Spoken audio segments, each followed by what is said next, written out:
Gempa Mentawai 2020.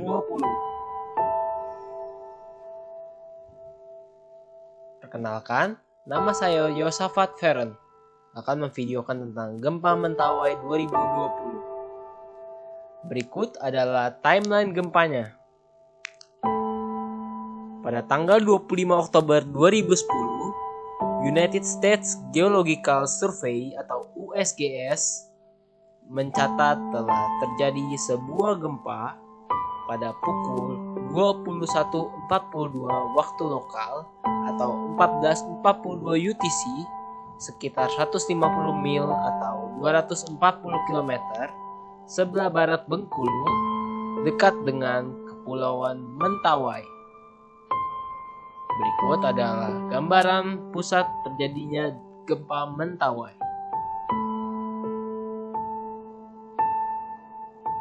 Sebenarnya terjadi beberapa gempa yang terjadi.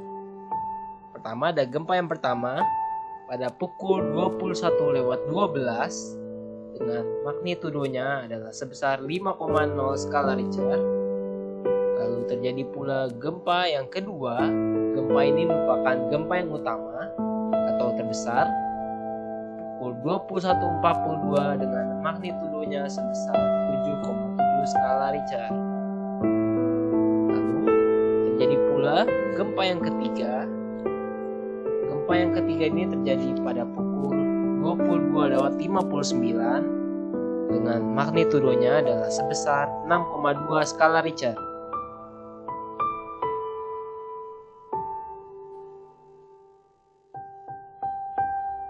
Selanjutnya adalah pertanyaan-pertanyaan. Pertanyaan pertama adalah, apa yang memicu terjadinya gempa? Mari kita bahas bersama-sama. Berdasarkan data yang didapat dari Deputi Bidang Geofisika BMKG, Mas Turyono menjelaskan bahwa gempa tersebut disebabkan oleh aktivitas zona subduksi yang terbentuk akibat tumbukan atau penunjuman lempeng Indo-Australia terhadap lempeng Eurasia. Hasil analisis mekanisme sumber memperlihatkan bahwa gempa bumi ini dibangkitkan oleh sesar, kata Mas Suryono. Berikut adalah ilustrasinya. Terjadi pergeseran lempeng dan terjadi pergerakan lempeng.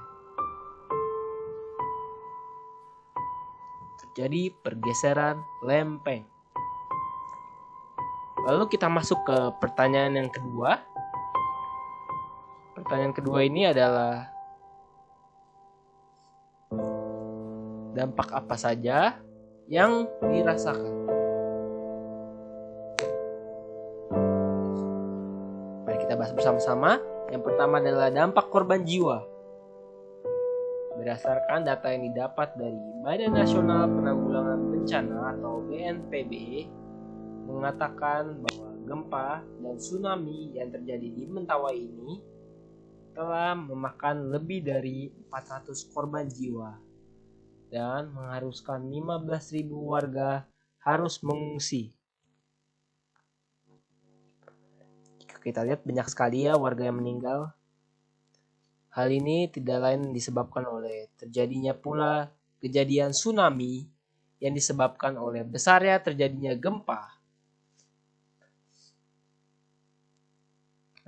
Gelombang tsunami ini sendiri memiliki ketinggian yang cukup besar, yaitu sekitar 1,5 meter dan menerjang wilayah Pulau Pagai Selatan dan Pagai Utara, Kabupaten Mentawai, Sumatera Barat. Selain korban jiwa, terdapat juga kerusakan yang terjadi, yaitu pada kerusakan bangunan atau kerusakan struktur bangunan. Berdasarkan data yang didapat dari Kepala Dusun Lajau Manai, Sarial Medis mengatakan bahwa pasca gempa Mentawai membenarkan ada 15 rumah rusak di daerah tersebut. Kerusakan ada pada dinding yang retak, lubrik sapu-sapu, atap jatuh ke lantai, dan juga lantai rumah yang turun, kata dari Sarial Medis. Kita lihat begini adalah ilustrasi dari rumah-rumah warga yang roboh, runtuh, atap-atapnya langsung turun ke bawah. Lalu salah satu wilayah yang terpapar adalah Dusun Muntai. Dusun tersebut habis tersapu oleh gelombang yang hanya menyisakan fondasi-fondasi rumah. Ini bukan hanya terjadi oleh gempa, tapi juga disebabkan oleh kejadian tsunami. Bisa kita lihat, bagian depan atau bagian atas rumah hilang, hanya menyisakan bagian fondasi. Dan terakhir, saya mengucapkan terima kasih yang sebesar-besarnya bagi para penonton yang sudah menonton dan menyaksikan dari video kali ini. Saya Yosafat Feran.